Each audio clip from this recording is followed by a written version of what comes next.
for right now. So yeah, to call this blue-white control is pretty accurate. It's kind of blue-white flash kind of has evolved into this. It's much more blue-white control. No thought scours in this list. No, what is it? Pikes in this list. So Harry leads with the plains. Cullen Oliff, his opponent with Jund, has all 3 colors online on turn 2 and has a Scavenging Ooze. Again, people making deck building changes because of that card existing. As you mentioned, no Snapcaster Mages. Yeah. There are 4 copies of Think Twice here, but Ooze isn't really all that great against Think Twice. So right. You're still able to play that card, but you're not going to see really the Thought Scour packages that we saw many months ago. This here's an Azorius Charm that's going to be cycled here for Corvese. Takes 2 from the Ooze. Now on his 3rd turn, definitely has a land drop. I can see a plains, but instead he has a Ghost Quarter, original Ravnica Ghost Quarter, or what is it, Dissension, I believe. Got to remember as well here, this blue-white deck picked up in prominence because of Burning Earth being in existence. Not a card that Jund plays, of course, but because Burning Earth picked up in popularity like wildfire to the point where people were playing Burning Earth's main deck in Big Red-esque strategies, people had to make changes to their blue-based control decks. As a result, you see blue-white popping up more than Esper or blue-white-red, and we saw players have success with this. The 2 that stand out again are Matt Nass and Jacob Wilson at Grand Prix Calgary, Wilson being a runner-up at that tournament, losing to Alexander Hayne. So, really, or excuse me, a top 4 of that tournament, but Hayne does win the tournament. Right. But yes, this is a really, this deck is for real.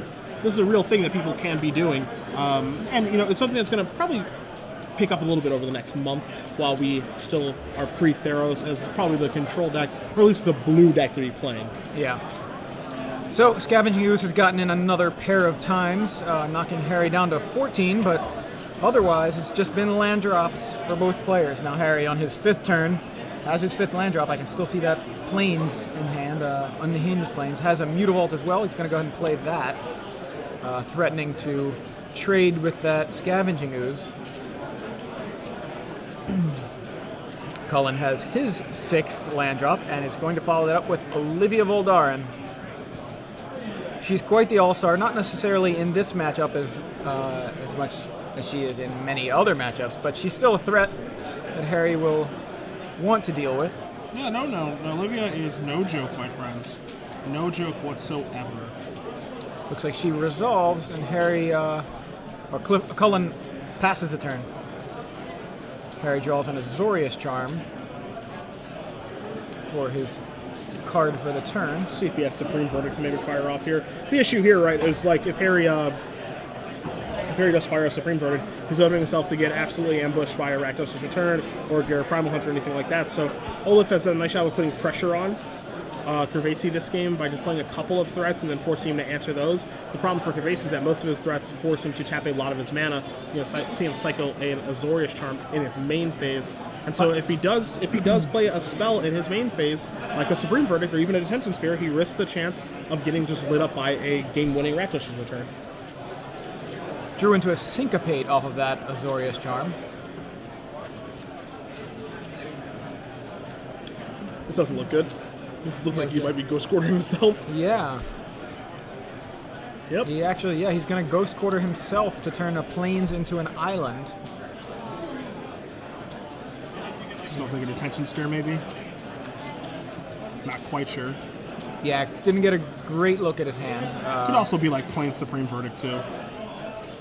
Yeah, whatever it was, he feels the need to have double blue at some point in the future. But there's a Supreme Verdict you mentioned.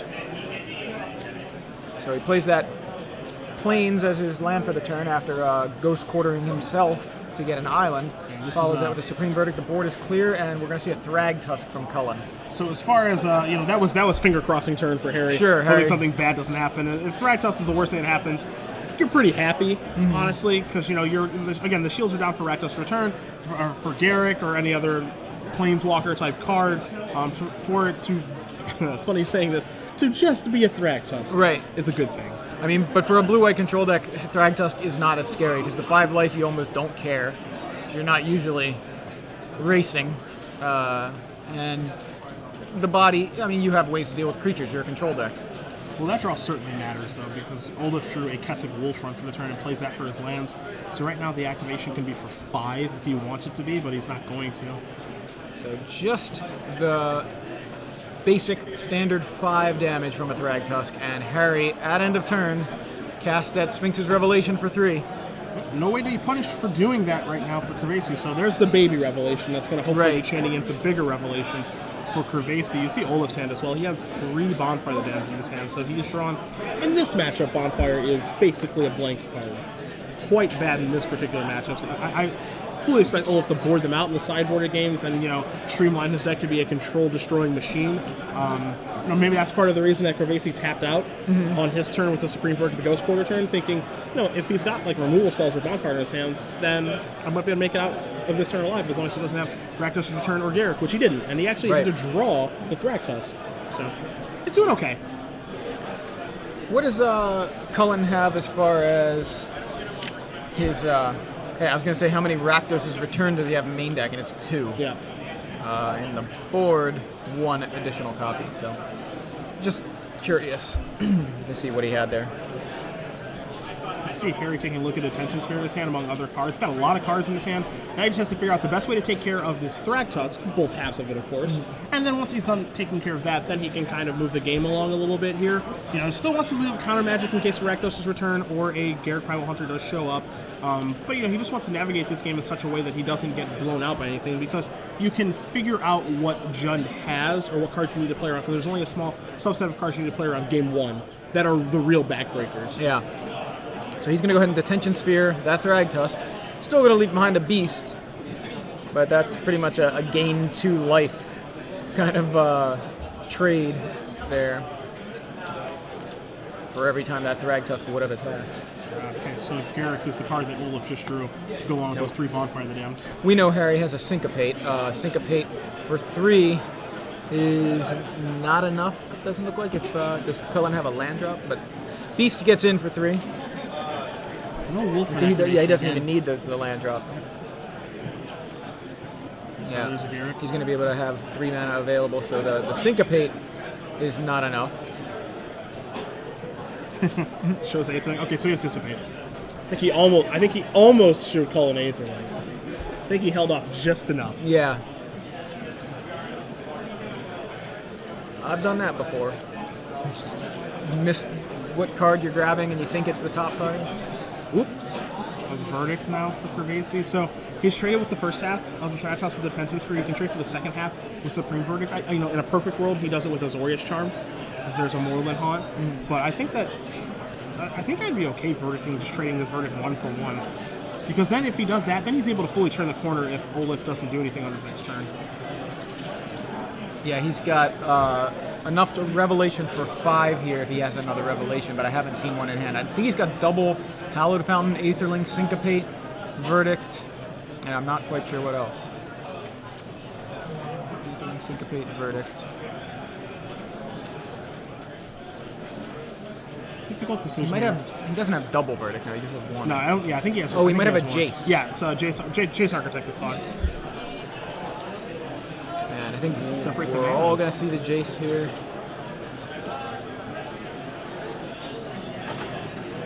You see exactly how careful, as there's the Jace, that Corvese has to be. He's going to bring it down, turn over 3 cards, think twice in 2 lands. You see how careful that Corvese has to be, because again, he doesn't want to open himself up to just getting Rakdos Return and Fireballed right out of this game. Right. So if a big Rakdos Return resolves, it's just an absolute nightmare.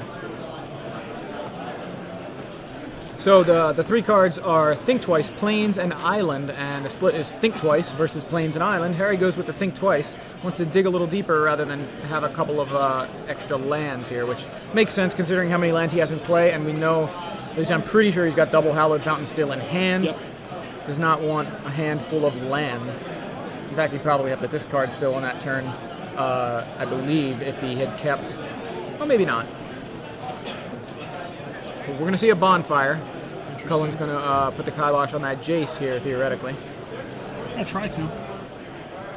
The tough part here is that if Cullen, I believe, if he would have just attacked with a Beast token and then put everything on the Wolf Run, I think things work out great for him. Let me see what Harry has in his hand. Okay, he's going to cast Think Twice first. Draws Plains. Harry, who ghost quartered himself earlier in the game, is now flooding out. 3 lands in hand. 9 on board or 8 on board? 8 on board. So Bonfire takes care of the Planeswalker. Beastoke comes in for 3, puts Corvese down to 6. Again, he does have those 2 holocrons that you mentioned. He does have planes as well. He's going to play the planes.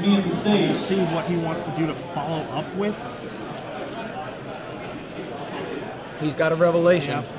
so that'll be a big revelation if he gets a chance to cast it here, which he should. So he's going to go ahead and verdict that back half of the Thragtusk. And I like verdicting here. I'm still a fan of that play. Just trading 1 for 1, trading your Wrath 1 for 1 here. Rootbound Crag's a draw there for Oliff. You know, just get that off of the board. And now, if Oliff doesn't play a creature this turn, then Corvese can just finish turning the corner now with the big revelation and having no fear of tapping out to do so. And looks like Cullen's going to go ahead and Bonfire for everything. He's going to get syncopated, very likely. Well, this is a Bonfire for 4. We'll see if Harry wants to counter this or not. Because I think he could be very comfortable just going down to 2. Yeah? Yeah, I guess that's true. It's a touch risky. Yeah, he's got as far as I know, he's got no other counter spells in hand. He's used a Dissipate already. As far as how many counter spells he plays, it's 3 Syncopate, 1 Dissipate. That was his only Dissipate. He's going to go ahead and Syncopate that. So he's down 2 of his 4 main deck counter spells. Again, I think that is worth syncopating. Yeah. I really do. But you could also see him going the other way. Yeah. You can also see the argument of just, all right, I'll go down to 2, Revelation for 6 or 7 or whatever, gain a bunch of life back, and then just move on from that. Move on that way. So Hallowed Fountain into play tapped for Harry, still at 6. Cullen at 25, of course, not as relevant in this particular matchup. Cullen plays a land and passes back. And that's the perfect situation for Corvese, because now he can resolve the second Revelation.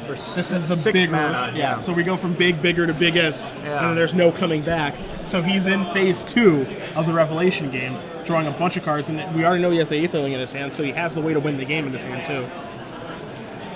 And draws for the turn, finds an Augur of Bolus, number 1 of 4 in his deck. Plays an island.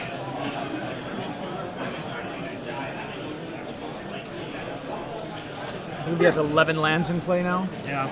I just wonder how much slower Harry wants to play this game. He's going to Augur first to take a look and maybe find a spell. And the reason I mention that is another Revelation, so biggest coming. Yeah. Because I kind of want to, if I'm him, I just want to slam Aetherling and just try to get the game over with. Right, you want to deny your opponent's turns. Yeah. That said, it's your 1 Aetherling, your 1 main primary win condition. So you want to be careful with it. Okay, so this is one way to do it. That's awesome. So he shows him double Restoration, Angel and Aetherling, and he says, "Well, I'm gonna win eventually." And Cullen goes, "All right, yeah, that's fine. You win. Let's move on." Is that how you do it? You just like, you have no creatures. I'm at 12. You saw I have another Revelation. Oh, here's 3 guys. That's how these cards work. Yeah, I think what Harry's just going to do at the end of Oliff's turn is just go Restoration Angel, blink both Augurs, hopefully draw 2 cards, and then just start attacking that way and close the game out. Right. Yeah. So. And then, of course, follow up with Aetherling. Yeah, and at some point he can cast Aetherling and just try to get the game over with. Either way, Corvese up a game. Yeah, I like it. Gotta say. Go Blue decks. Well, we'll see what Oliff can do to turn this around for him, because the one thing I like about Jund is that, it hedges game 1 against all the decks in the format, and then it can sideboard in such a way to board out the bad cards and board in the good ones in the appropriate matchup. So, the bad cards that you can board out against a control deck like Corvese's are cards like Tragic Slip, Museum Borders, Bonfire the Damned, Doomblade Putrefy, Dreadbore, stuff like that are easy cards to sideboard out. Luckily for him, he can sideboard in some real haymakers and 2 copies of Acidic Slime, 2 Underworld Connections, 2 Liliana the Veil, 2 Duress, and then he's got 2 Golgari Charms and a Rakdos Return. So we're looking at 11 cards he can potentially sideboard in. The other 4 cards in his sideboard for Oliff are 2 Barter and Blood and 2 Pillar of Flame. Not going to come in here, but those other 11 cards are quite good to bring in, and if you do a count of 4 Bonfire the Damned, 2 Tragic Slip is 6, Museum Orders is 7, Double Putrefy is 9, Doomblade is 10, Dreadbore is 11. It's a pretty clean swap.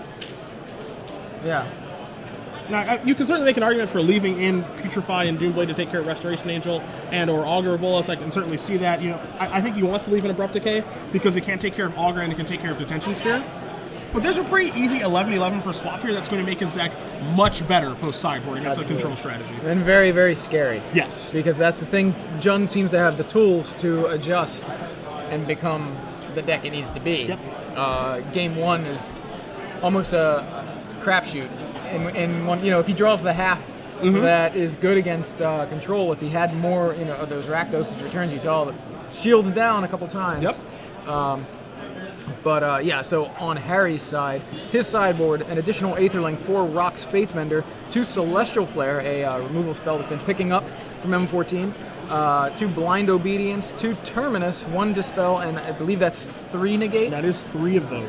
So, and that's Jund being such an effective deck, it's very difficult to sideboard against it. It's not like all in on creatures, so you're not like, oh, I need to bring in a bunch of removal. But then it's not all in on spells. You bring in a bunch of removal, you side out your counter spells, you die to Garruk and Rakdos' returns, and you bring in counter spells and side out removal, you're losing to, Huntmaster and Olivia and Thragtusk. Something that slips through the cracks. Yeah, so I like bringing in additional protection against the real big haymakers, like you said, the Rakdos' returns, the Garruks. Those are probably the scariest cards, I think. Liliana's pretty scary, but so bringing in those negates are an idea. I'm not sure about a lot of the cards that Harry's going to be sideboarding, or excuse me, that Cullen's going to be sideboarding in are spells that negate and counter. Right. Again, Underworld Connections times 2. Liliana, 2 of those. 2 Duress. Not the best card to negate, but still a spell nonetheless. 2 Golgari Charms, which a lot of the times those are going to try to one-up a Supreme Verdict, so you can actually counter that, and then that additional Rakdos return. So a lot of the cards, and then we mentioned, of course, the Garruks in the main deck and the other Rakdos returns. So a lot of the cards are going to be negatable after sideboard. So I think he's going to want to bring in all 3 of those. Honestly. Right. So that's what I'm like. Negate is the first card that I know you bring in. Yeah. After that, it gets hairy. Like Dispel doesn't have that many targets, right? Dispel is a nice counter spell, but it hits Golgari Charm. And what? I think that's probably it after sideboard. Can't counter Abrupt Decay. Could potentially counter Putrefys that are left in, or that Doomblade. Right. So yeah, I don't think you're going to want to spell here at all. And then after that, you can bring in some more removal. He can Blind Obedience is more against something like a Thundermaw Hell type. Yeah, more definitely there creatures, to beat Kibler's deck. Right. So not necessarily something you want here. Cullen doesn't care if his guys come in to play tap. They're not blocking. They're not hasty, and they're not usually blocking. Yep. So Blind Obedience, not so good there. Celestial Flare, reasonable. It's an instant speed removal spell. He could bring those in, and maybe the 1 additional Aetherling. But I'm not even sure about that. The second Aetherling may even be there more for other control. Yeah, matches. The second Aetherling might be a touch of overkill, but if he is playing against other blue-white decks, because this deck is picking up in popularity a little bit, then you're going to want a little bit of help there. I'm not entirely sure he wants it in this matchup. However, it does give him a card that he can just top deck, like if he gets Rakdos return, it gives him a card that he can top deck and turn the game around and potentially steal a game, depending on how things are going. And having that kind of card in your deck is really, really powerful. Yeah, the blue-white deck's options, are particularly Harry's deck, are not nearly as impressive as the Jund deck's options to kind of switch it up against Harry's deck. So we'll see how the sideboard of the games go. Yeah, and again, this is how Jund works, in which it hedges against everyone game 1, for lack of a better term. It's got some removal, it's got some Rakdos returns, which are embarrassing against like Kibler's deck, stuff like that, but it's good in the mirror and good against blue decks. So, you don't play 4 of them, you just play a couple of them, and you kind of hedge your slots, and then after sideboard, you're able to just sideboard how you need to against every deck in the format, and take out the bad cards, bring in the good one, streamline your deck to be able to beat a certain type of deck every time. That's what makes this deck so incredibly difficult to beat. It's because it's funny because its game 1 percentage isn't great against everything, but it's awesome against like everything after sideboard. And as you know, you play more sideboarded games than you do game 1. Typically. Most often, yes. All right, so we're underway. Both players hitting their first couple land drops. Both players look like they have access to all 3. Oh, I'm sorry. Cullen has access to all 3 colors. Yeah. Harry just blue-white has his Hallowed Fountain and his Island there. Harry up a game, is on the draw, has a second Hallowed Fountain for his turn, passes back to Cullen, and Cullen is going to play the first spell of the game in the form of Huntmaster of the Fells. Let's see if there's like a Syncopate looming here or not. There's not, so here comes the Wolf token and 2 life. Gotta be pretty happy there if you're Oliff to be able to slide that thing through the cracks here, and so it's gonna force Corvese to actually start having to use his mana instead of just playing draw go all day. So he's definitely got some lands in hand. He's going to play an island, he's got a Mutavault, he's got a Plains. I believe he may even have a Ghost Quarter. He looks like he's got a Restoration Angel in the front ready to ambush, potentially. But he's going to do it here so that the Huntmaster does not flip. So Restoration Angel main phase. Cullen untaps his 4 lands. He's got an Olivia here. He's going to go ahead and stick that while Harry is tapped out. Harry lucky here again that Cullen didn't have like a Garruk Relentless. Actually, he does have a Garruk Relentless, so... I'm surprised. Oh, I'm very surprised he didn't take the opportunity to slide that in. Cullen apparently valuing the Olivia over the Garruk, although maybe he just is trying to bait Harry into Supreme Verdict here and then Garruk. Follow up with Garruk. Okay. And we don't know if Harry has Supreme Verdict, but he does play 4 main. He's also got 2 copies of Terminus in the sideboard. Not that he'd be playing those main phase this turn with only 5 mana. But those are his sweepers, if he brought them in. I mean, Oliff, I guess, is happy to be in this position of, now you have to actually move. You have to do something, and whatever you're going to do requires you to tap a lot of mana, and then I can slide my Garruk in on probably a more clear board, which is where I like my Garruk to be.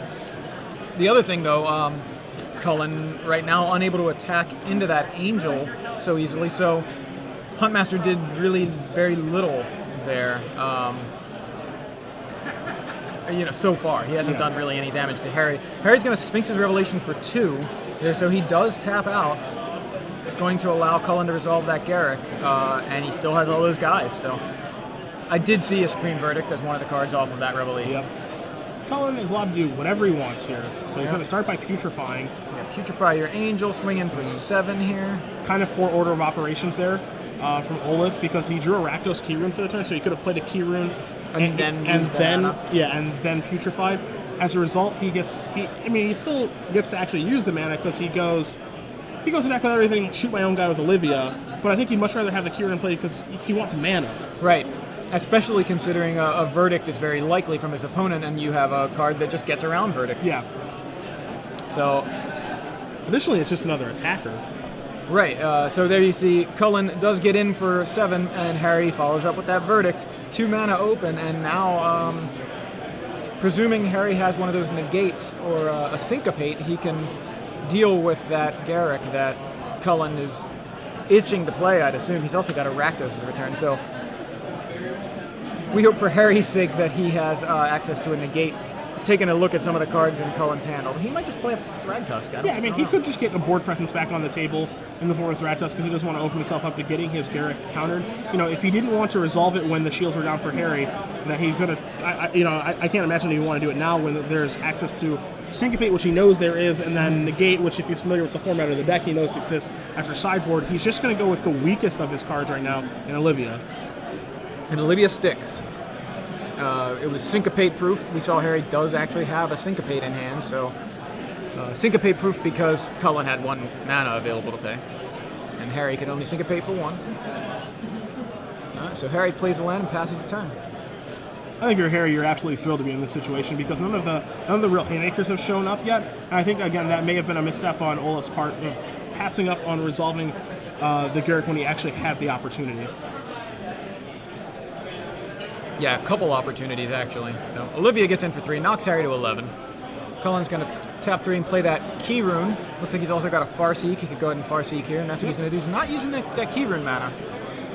Not that it really matters here, but I feel like that's how I always think of those kind of cards, like Everflowing Chalice, Sure. Mind Stone. It's just like I count it in with the mana for the turn and try to maximize it. But so there you see, end of turn, Sphinx's Revelation from Harry. That's Sphinx's Revelation number 2, and that's going to be for 4 cards. Going to put Harry back up to 15 following Cullen Oliff's turn of attack with Olivia, play a Rakdos Keyrune, play a Farseek. Yeah, so the previous game we saw Revelation for 3 and 6 from bigger, and then we would have seen the biggest eventually in game 1, but wasn't necessary. This game we see a Revelation from 2 for 2, second one for 4, and I don't know if we're going to see a third one or not this game. But Harry has got extra cards, he's got extra life. He's sitting at 15 right now. Oliff a little bit bottlenecked on mana right now. Not in a terrible way. He's working himself out of it from that key rune and from that Farseek. Here comes an Augur Bolus to start Corvese's turn. But this is how Corvese wants the games to go after sideboard. Yeah, Harry has got to be feeling pretty good about his position at this point. So Augur Bolus finds nothing. That Augur Bolus is such a jerk. Yeah, it just doesn't like to be on SCG Live, that's all. Must be. Yeah, that's it. Never has, really. And that's the play from Harry. Passes back with the lone Augur of Bolus. Yeah, shields are up. There's a Rootbound Crag there for Oliff. But see, this is the thing. I'm kind of harping on the point of him not playing the Garruk that turn. The reason I like the Garruk, even if the Garruk ends up dying, is that it forces Corvese's hand into doing something he doesn't want to do. It forces him to play the game differently. Mm-hmm. By playing the way that Oliff has over the course of this game, Harry's very comfortable playing the sort of game that Oliff is working his way into. Mm-hmm. But if he plays the Garruk, it forces Corvese to be more proactive instead of being fully reactive and playing with the shields up. And here's the Azorius Charm that's going to put that Olivia back on top. It forces the blue-white to do something it does not want to do, and that's what you want to do when you're playing against it. Is you want to force its hand to start tapping down on its own turn, start making questionable attacks, or do what they have to do to actually be able to attack into the Garruk. Because of course the Garruk could have just died after maybe 1 or 2 activations, right? But that just snowballs. That costs everything resources, else. right? Yes. Not only time, turns, like mana. So Augur declines to block the attacking key rune. So Harry goes to 12, and here you see that Garruk. Yeah, and this is just an easy counterspell here. Negate. After he's, once your opponent has revelated for 2 and 4, so they're +6 cards, you have to believe that they have the answer when they have that much mana available too.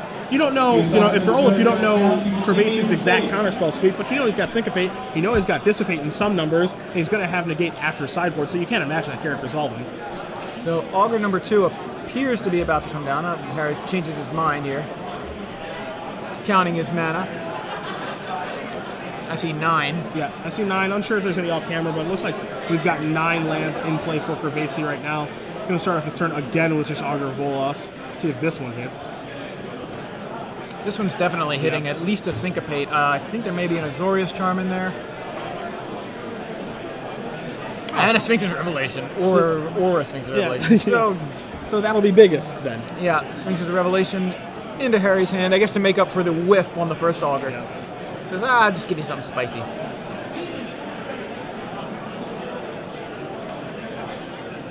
See if he wants to get in for 1 now. It just decides, I don't think that 1 matters that much here. Yeah. Kind of rather have. I wonder if he's now gearing up to chump block the key rune, but then again, Cullen just going for it. Yeah. All in on Arachnos' return. We know there's a Syncopate.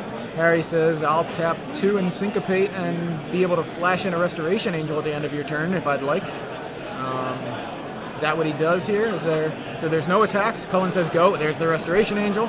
Gonna blink an Augur. Find another Syncopate. Just to replace the one I used on your Haymaker. Yep. And things are looking very good for Harry Corvese at this point. With an actual win condition on board in the form of Restoration Angel, he's going to be able to go on the offensive here. If he'd like.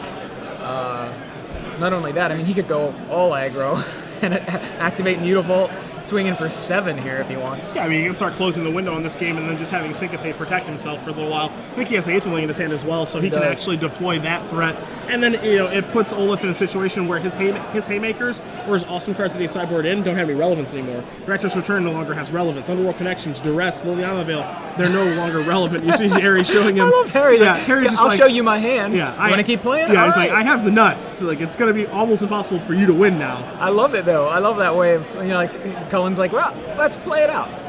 There's no reason to save time at this point. It's not like Cullen scoops and says, let's go to game 3. So Harry now forced to show him the win. And Cullen is going to take 5 here from Angel Augur. Harry's like, I don't want to bore you to death. I don't want to bore you. Cullen's like, okay, I get it. All right, if you're going to cast Aether, like, fine, I'm done. I don't want to play anymore. That's that one that it's kind of like Platinum Angel, except it says you win the game. Yeah.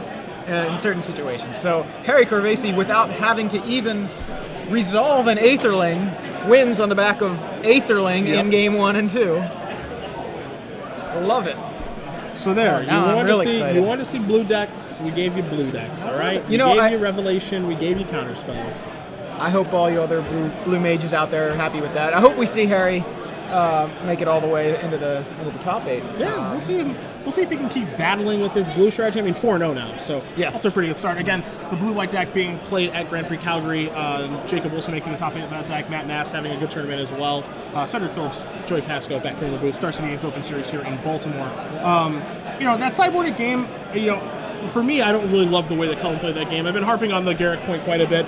And, one of the ways that I look at things when I am playing against a control deck with a strategy like Jund or mid-range or what have you, is that when you're playing against a control deck that's fairly heavily reactive, you want to put them in situations that they're uncomfortable with. Right. Because it forces them to do things that their deck really should not be doing. They don't want to get proactive. That's a deck that doesn't really turn the corner very well. You take a look at a different control like blue, white, red. That's a deck that turns the corner really well because of a card like Thunderwall Hellkite, because they have burn spells, so they have reach, because of War Leadership, stuff like that. So they can kind of shift a little bit. Whereas if you take a look at Esper, they can't shift at all. Right. They have Drown Yards and like Aetherlings. You literally just like, I'm only going to be reactive and try to refill my hand, which is not exactly proactive. I mean, I guess it's more proactive than reactive, but essentially you're just trying to deal with the threats across the table until you get to the point where you either like run them out of threats, and the coast is, you've got so much mana that you can tap 6 and still have counterspell mana up to resolve.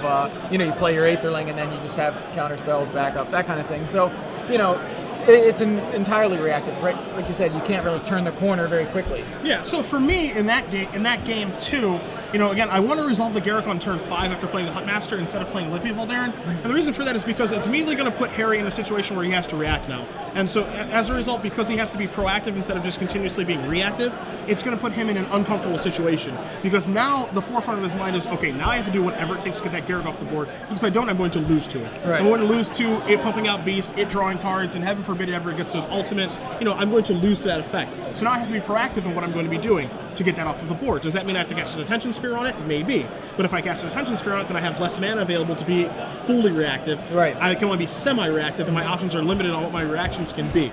Right. So that's the reason I like playing the Garrick that turn, because now what ends up happening over the course of the game, as that game played out, is that when Cullen cast Garrick, it's a complete shift in perspective, because when the shields are down for Harry on that turn, what Harry's thinking is, please God don't have Garrick, please God don't have Rakdos Return, please God don't have something that's very bad for me right now. Right. Don't have one of your sideboard cards, or don't have one of your haymakers in the matchup. Now, when you're Cullen casting Garrick or Rakdos Return, now you're the one saying, please God don't have Negate, please God don't have Syncopate. You don't want to be the person hoping that the other person doesn't have something. You want to be the person that is presenting the threat, and then they're saying, oh God, you actually had it, all right, I guess I'm dead now. Because at the end of the day, the Jund deck in this matchup has to be the aggressive deck. It has to be the one that's presenting the questions, and then the blue-white deck has to be the one that has the answers to the questions that are being asked. But when you're presenting the questions into 7 or 8 mana, now the blue-white deck not only has to have the answer, but they can decide if they want to use the answer. Yeah. Whereas if the shields are down, it's just like Harry sitting here playing against a proactive deck, saying, I really hope you don't have the proactive strategies to be able to beat me right now. And so that's part of the reason that, again, maybe we end up seeing that Garrick die in 2 turns, and maybe it only pumps out a Beast, but what it does is it snowballs how the rest of the game's going to go, because, all right, fine, you dealt with my Garrick, well, you had to expend resources to do it, and you had to tap mana on your own turn, so now this backbreaking Rakdos Return is actually going to be good now, where, the turn, like on turn 7 or turn 8, we saw him just cap off a Rakdos Return, it's like, well, we both know, and you guys all know, it's like, that's no good. Like, Cullen probably knows, like, all right, well, this isn't resolving, but I can't cast, like, a Thragtusk, because what does he care about a Thragtusk now? Yeah. He can beat a 5/3, he's at, like, 13 life or something, he doesn't care. I think there's something else to be said for diversifying your threats. You've got a Huntmaster on board, right? And he had a Huntmaster before that, Olivia. you can play a creature that is the same kind of threat that you already have, and you know this format has answers that just one answer can deal with multiple guys, or you can play Garrick, and he's going to need 2 different kinds of spells to deal with everything you've got. So he can go spend my turn Detention Sphere Garrick, still take a hit from a Huntmaster, you know, like Huntmaster sticks around, or he can spend a turn dealing with Huntmaster with like a Supreme Verdict or something, and still have Garrick sticking around. You know, you diversify your threats.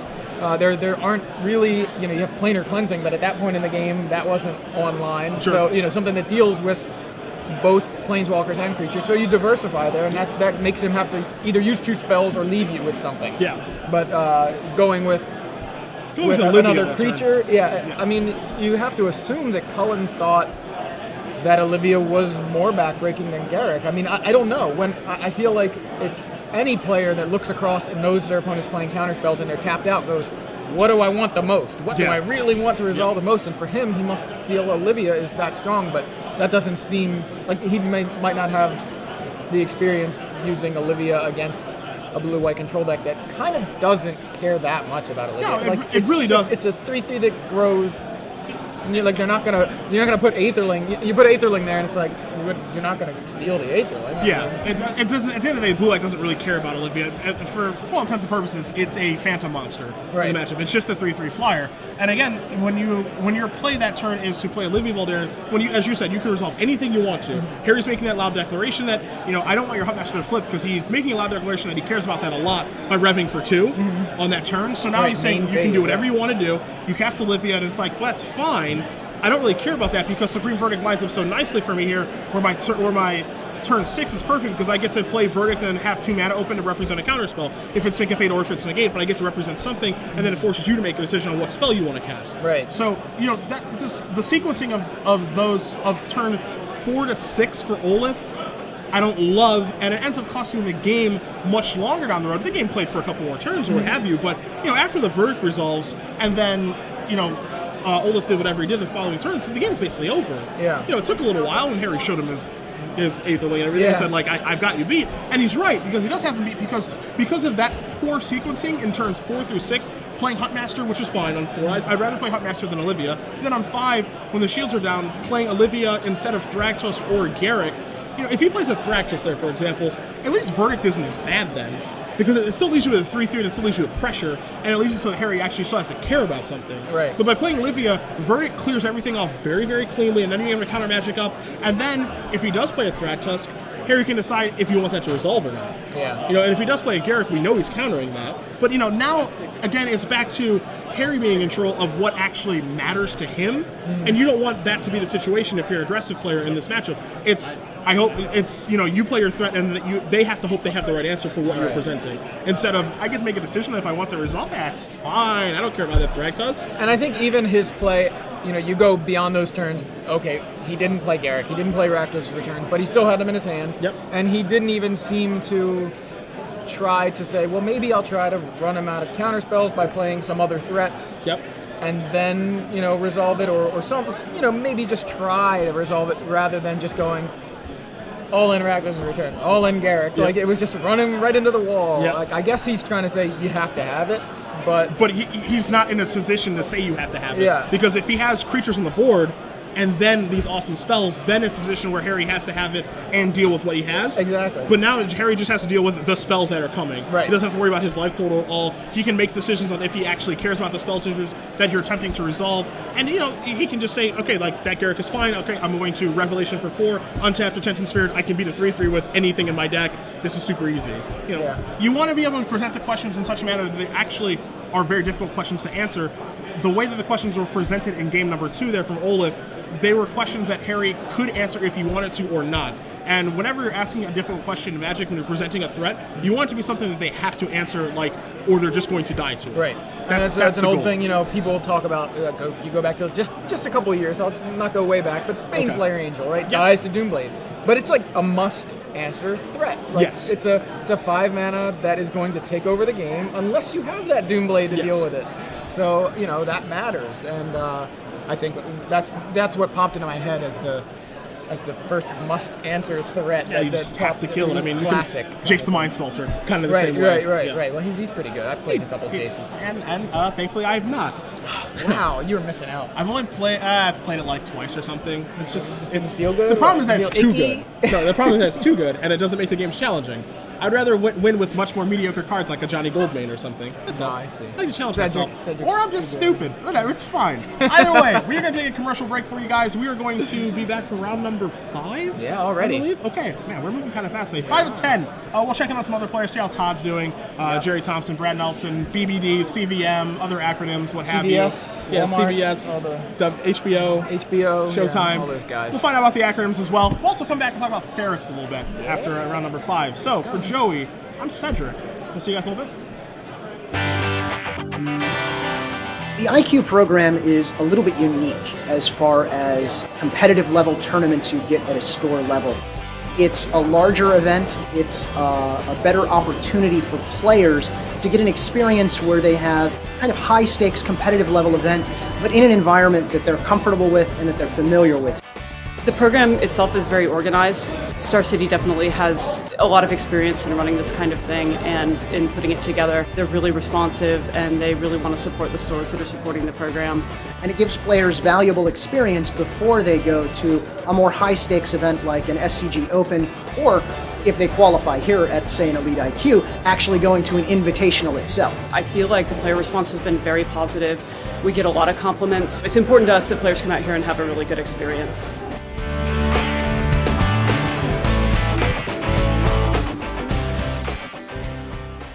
Effect, or the best Wrath effect, I think, in black. Even with his black-green history of playing the deck, I don't think there's any surprise there. I think that one thing that might be in Brad's mind right now is, does he have Life Bane zombies somewhere in his 75? Right. Because we haven't seen that yet. Of course, we know that he doesn't, but, does that change the way that Brad's going to sideboard? So we're underway. Both players lead with an Overgrown Tomb, and Brad's first play of the game is a Voice of Resurgence on turn 2. Here on turn 3, he swings in with the voice, knocks Michael to 18, and has a Skursdag High Priest as the follow-up, along with a Appetite for Brains. All right, he's getting his paper ready. You see, Rooks is going to read it. Brad's got his pen at the ready to say, all right, let's take a look.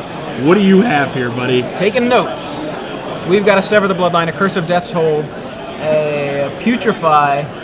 And what is that? Is that a Thragtusk? Yeah, Thragtusk. A couple of lands. Yeah, a couple of lands in Swamp and Woodland Cemetery, and then a Homicidal Seclusion. So he does have 4 lands, and the one that obviously sticks out probably to Brad is, hey, there's a Curse of Death's Hold. That card's pain in the butt for me, or was in Miami. Yeah. I don't know how much I care about it now in this game or in this particular matchup anymore because my deck is different. So I'm really interested to see what he's going to take here. Because Seclusion can be really good, Thragtusk can be annoying, Sever can be annoying, and then Curse, depending on how Brad's draw is, how he's sideboarded, how that lines up, can be annoying as well. Yeah, a lot of good targets here for Brad, but a lot of it depends on his game plan for this game. He's going to take Sever. So Sever is exiled. Yeah, and that's a big one there, of course, as you mentioned, exiled. That's what Appetite for Brains does. Right. Makes it go away forever, so no flashback on the Sever. Would be far away from flashing back anyway, but that's not even going to be an option anymore for Rooks. He's going to play a land, and he's going to play Putrefy to take care of the High Priest right away.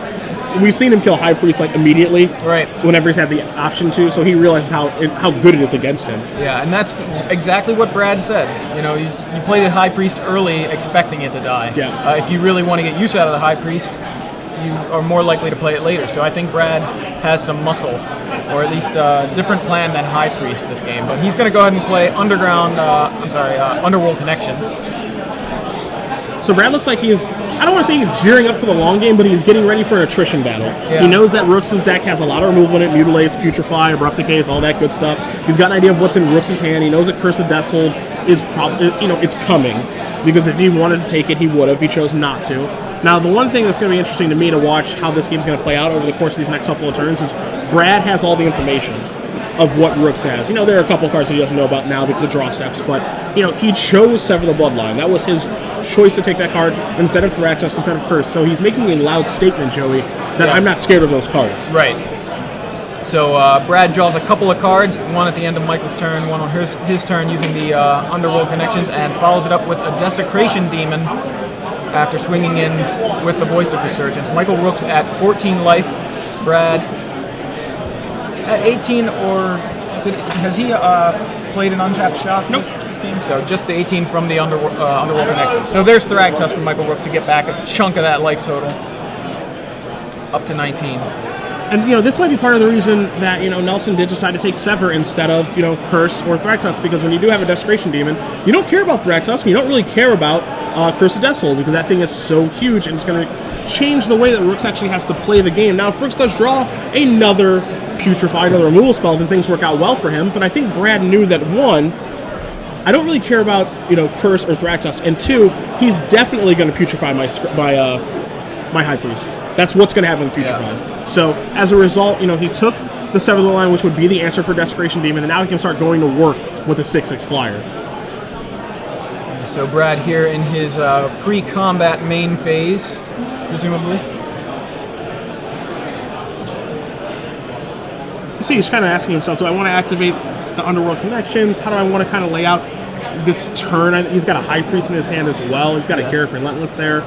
So you see he's going to go to his attack step, taps the demon and say, this trigger, do you want to activate it for Thragtusk? Rooks says no. Going to come across for 6 and move into his second main. So Michael down to 13. And now Brad, it looks like he's going to play the High Priest here. He does. And it looks like he's going to make his land drop there, Godless Shrine, pass. So I kind of like this too, because, what this is, again, the Underworld Connections, it's basically representing, hey, I'm more than okay going long and playing an attrition battle with you. He only has one in his sideboard. He did draw it, but as a result, he actually can kind of set up and craft this game the way that he wants to. Appetite giving me information, knowing when he needs to play around, and now he's just saying, I'm happy to go long because I think my card advantage can actually grind you out and beat you. I think going to a long game, I'm better suited to win because of cards like Desecration Demon and some of the other long game resources he has access to. So Michael Rooks plays a land with a lone Thragtusk on board as his only non-land permanent. Facing down Brad Nelson's Desecration Demon, Skursdag High Priest, which is still summoning sick, and Voice of Resurgent. So you see 5 mana being tapped here for Rooks. He did play a Grim Backwoods for the turn for his land drop. I'm wondering what he has this turn. We know he has Homicidal Seclusion in his hand, so it would make his Thragtusk into a 8/4 lifelinker. Right. So a very sizable attacker. And he looks does like that play might the be seclusion here. Might be coming sideways. Yep. And so this is going to be an ultimate price. Yeah, the one ultimate price, I believe, the one of in the sideboard. Brad said mostly there to kill Skursdag High Priests. So now the beast is going to die. He should have a beast token coming in so long as he does remember the trigger from Thragtusk. And that beast token, because again he'll only control one creature because of Homicidal Seclusion, we're looking at a 6/4 that does have lifelink. So Brad draws a card off of the Underworld Connections at the end of turn and now untaps. He's going to draw another card off of the Connections here. So a lot of Brad's up a lot of cards just off of that Underworld Connections. I mean, it's a scary feeling. Like when you're facing against a deck that typically should be able to draw cards from Junk Aristocrats, him being able to draw more cards, get deeper into his deck, find those synergies that make this deck so powerful. Again, you see the High Priest in play. It has not died, so that means that, if a Cartel Aristocrat shows up or something else, now we can start pumping out 5/5 demons, and if we remember game 1, Rooks couldn't beat that. Yeah. So Brad gets in with the Desecration Demon. Michael decides he does not want to sacrifice anything. So Michael goes to 7. Brad follows up with a Garrick. So we'll play Pilgrim. And an Abyss's Pilgrim. Makes a wolf there with the Garrick. So Brad with a ton of dudes on board and opportunity to make some 5/5s. Potentially. I mean, the problem here for Rooks, right, is that he definitely wants to attack with the Todd Anderson Beast token. That's a 6/4. Right. But I think Brad will probably chump block with something, be a Voice of Resurgence Wolf token, have his Pilgrim, his choice. One of the things he's not going to chump block with is the High Priest. Right. And then as a result, Morbid's active. He's got guys to be able to make it. But I think that Rooks is priced into attacking here because he's at 7 and he needs to keep his life total high. Yeah, he actually needs the life total more than he needs the necessarily needs the 6/4. But Brad doesn't have anything that's going to. There you see the Abyss's Pilgrim get in front of the beast there. So Okay. Oh, and a Putrefy in response for the High Priest is going to stop that line of play from happening. So that's a really good attack there by Brooks. He comes in with the 6-4. Nelson's going to predictably block. He chooses to block with Avacyn's Pilgrim before damage and anything happens. Putrefy takes care of the High Priest, so now there's going to be no Morbid, no 5/5 Demon coming out, and he's actually going to get his life, is Rooks, and then pass the turn back. So actually a pretty good turn, all things considered. Yeah, very good turn. So right now, life totals 13 for Michael Rooks, 15 for Brad Nelson. Brad has a Desecration Demon, a Wolf, and a Voice of Resurgence alongside a Garruk Relentless on board. And Desecration Demon trigger at the beginning of combat. Michael says, go ahead, you've got your 6/6. Bring it. And Brad looks like he's going to bring it with everybody. Wolf, Voice of Resurgence, Desecration Demon, all getting in. Michael with a 6/4 lifelinker due to that homicidal seclusion is just fine with that. Goes down to 3. Nelson gonna make a Wolf, make a Doom Traveler, pass the turn back, has some mana available. It looks like he's cardless. Yeah, Brad does appear to have no cards in his hand, which is a surprise considering the Underworld connections. Yeah. He's got a lot of cards on board, though. So. I'm genuinely surprised that he's cardless. I mean, it looks like he's cardless right now. Yeah. If he's not, he only has 1 or 2 cards in his hand. Rook's sitting here again with that 6/4 life-linking Beast token. And again, I think he's in the situation where he's priced into attacking. Does he want to attack Nelson or does he want to attack Garruk? That's his call. But he does have to attack her. He is going to attack Garruk. Immediately, Nelson's going to block and make a Spirit token off a Doom Traveler. Yes, so Garruk survives the turn. Doom Traveler does not, but a Spirit. Sign in Blood, a little risky. Yeah, he is up to 9 life off of that life link. Now drops to 7. And he's got a follow-up here, a Thrag Tusk. He's going to go up to 12. Okay. Gaining a lot of life. Looking reasonable for Michael, staying in this game despite Brad's massive card advantage off of that Underworld connections. And Nelson does have a couple cards in his hand. You see him in his hand right now. On the side, yeah. One thing to keep in mind now, too, Joey, is that because he does play a Thraxos, does Rooks, yes, he does go up to 12, but now Seclusion's turned off. It is, because he doesn't have a single creature anymore. Now, of course, the kind of unique thing here for Rooks' deck is that he can actually, in a way, control how many creatures he has in play. He could, Abrupt Decay his Todd Anderson token, right? With some sort of sneaky attack, which, just send in with Thraktusk.